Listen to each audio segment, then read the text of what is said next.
right, it's time now for the game preview presented by Ticketmaster here with head coach Kevin Stefanski.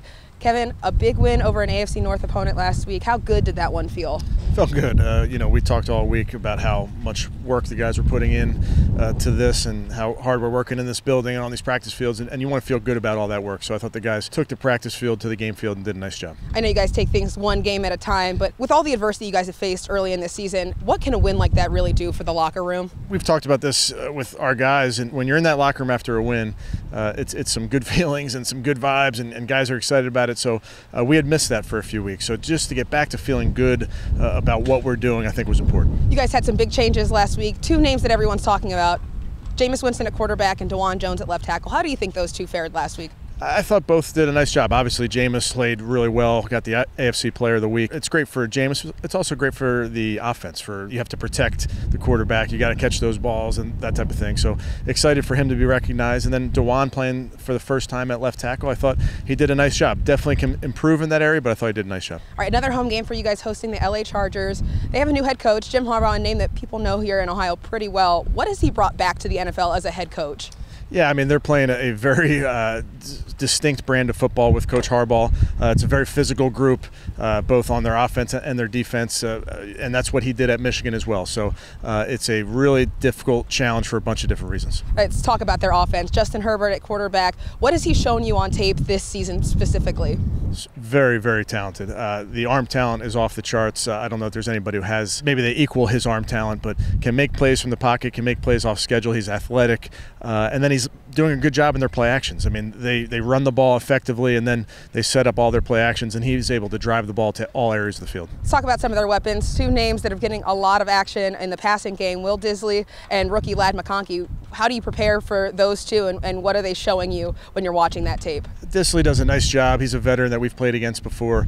Very, very savvy, understands routes, understands how to get open and catches the football. And then Ladd McConkey's a guy that definitely gets your attention. He is fast, and we knew that with him coming out, but he can really run. The quarterback has a great comfort level with him. He runs great choice routes and seems to be right where the quarterback wants him on every play. You mentioned the Chargers' run game, a guy that's getting a lot of the carries for them, J.K. Dobbins. What kind of threat is he in their backfield? A guy that we know well. I mean, runs really, really hard, compact, runs behind his pads, and they do a very nice job of having multiple schemes. They don't just lean into one scheme. They can really run the ball in the perimeter. They can pull guards. They can run the zone scheme. So it really makes you work as a defense to make sure that you're sound. Now, on the other side of their ball, two names that are hard to miss, Khalil Mack and Joey Bosa. How do you prevent them from being as disruptive as you know they can be while still maintaining this offense that you guys have been starting to generate this past week? They are so talented. They're two flamethrowers. They're guys that they can play on either side of the ball, either side of rush either tackle, can move them inside in some sub rushes, but they both have power. They both have speed. They both play really hard. So we have our work cut out for us. Their secondary has a guy like Derwin James, but what does that part of their defense do, and how do you address that when you're game planning?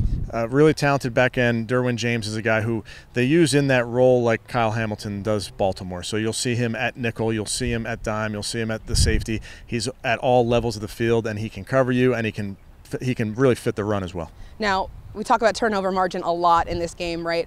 They have a pretty strong turnover margin. How important is it to not only take care of the ball on your end, but to maybe generate some of these near takeaways you guys have been building up over the past couple of weeks and getting those takeaways this week? Well, we've been very close, and it would be a good week to start getting those, the ones that we get our hands on. They're +6, the Chargers. They do a very nice job of taking care of it on offense.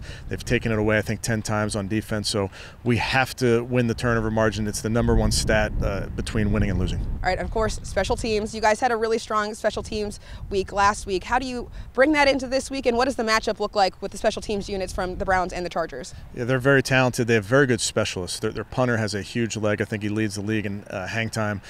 Their kicker's very accurate. So their specialists are good. They have very sound schemes, and they have some dynamic returners. We'll see how it plays out, who's back there, because they have some injuries, but the guys that they've already been using are really dynamic. All right, thanks so much, Coach, and good luck on Sunday. Thanks.